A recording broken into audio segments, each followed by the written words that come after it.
Alright, what is up, people? So, hold on here, just checking my app. So it's saying I've made it 1 day, 21 hours. I just took a shower. I'm probably gonna get going to bed soon here. It was a pretty easy day, and I'm like pretty stoked about the idea of being free from the slavery of like smoking. But God, I've just been so irritable today. I don't know if you saw my last video, you saw I woke up to like hammering, and then just as a bookend, my neighbors above me, which are usually really quiet, were like hammering in the bathroom at like 10:30 at night for like a half hour, 45 minutes. And I was like losing my shit. Legitimately just going nuts. I like have no patience for anything right now. Especially not like shit like that. In any case, hopefully as time goes by, I'll regain my patience. I am excited about my decision, but I also am, you know, I'm not living my life right now. I'm waiting for the worst of the withdrawal symptoms to go away, which they're not terrible. There's nothing terrible happening, but it's just uncomfortable. And I've been through this before, and I know this goes away, and I know that life returns to absolute normal, only better without cigarettes. So yeah, I'm just trying to get through it. I'm stoked to get through tomorrow. Once I'm through tomorrow, I feel like that is a real turning point. And I always like bedtime because you get to tack on 8 hours to your quit time without even knowing it happened. So awesome. Tomorrow I requested off of work again. I got somebody to take my shift tomorrow, I think. I'm almost positive. And then Friday as well. Friday I did it because I'm going to go play poker with friends with a bunch of non-smokers. So that shouldn't be an issue there at all.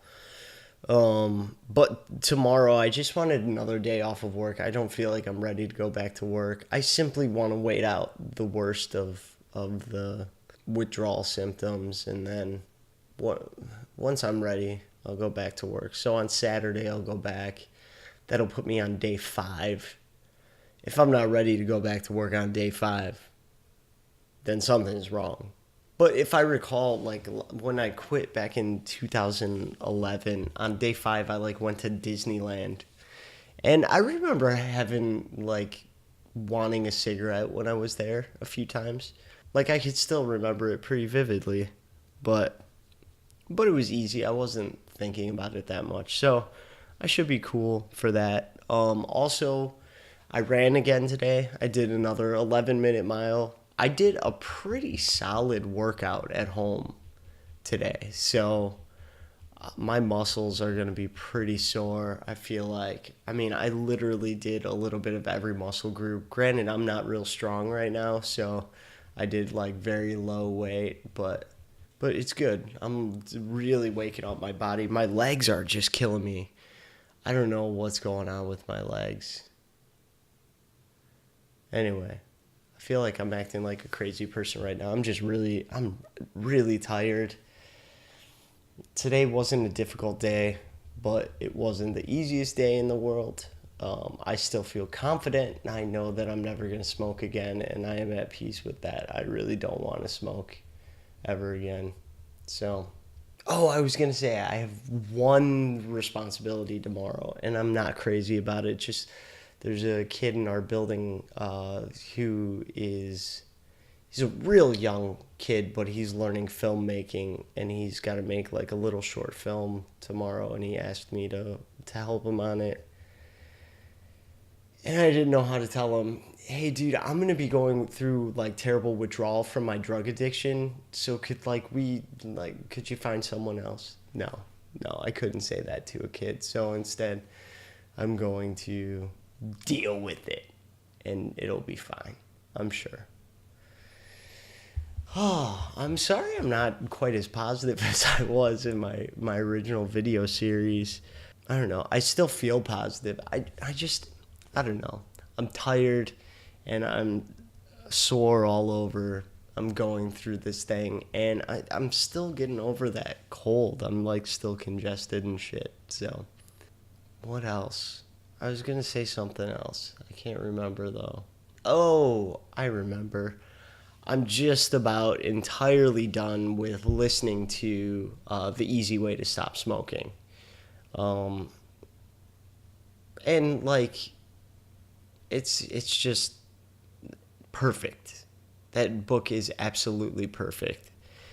Anybody quitting should definitely read that. Yeah, it's just a reverse brainwashing. Just realize you put so much faith in the cigarette and what it does for you when really it does absolutely nothing at all except set you up for the chain reaction of needing nicotine, and then once you get it, it's slowly going away and you needing to replace it again. That's all you get. So cigarettes are just like, if you don't break the chain, just like a lifelong habit. You're just a slave to your addiction. And you just have to keep replacing it, keep replacing it, keep replacing it. And it doesn't do any of the good things that people think that cigarettes do for them. And I guess, I don't know, I'm glad to have reread or had it read to me to kind of reestablish that idea in my head. But I think when I read it back in 2011, it really resonated with me. And I've always, even though I went back to smoking, I understood that there's nothing amazing about the cigarette. It's simply just an addiction, and you just keep doing the same thing. And if you continue doing it, it will just make you have to do it more. So break the chain. It never did anything good for you. Yikes, so we're looking at like 9 minutes now, and I feel like I've said absolutely nothing, and I'm a weirdo tonight. So, another success. Today was a success. We made it through. I hope that you will try to quit with me, or help support me, or consider quitting in the near future. Because it ain't no good for no one. And I could use all the help I could get from a bunch of ex-smokers and non-smokers. All right, folks. Well, have an awesome night, and I'll check back in with you when I wake up tomorrow. Peace.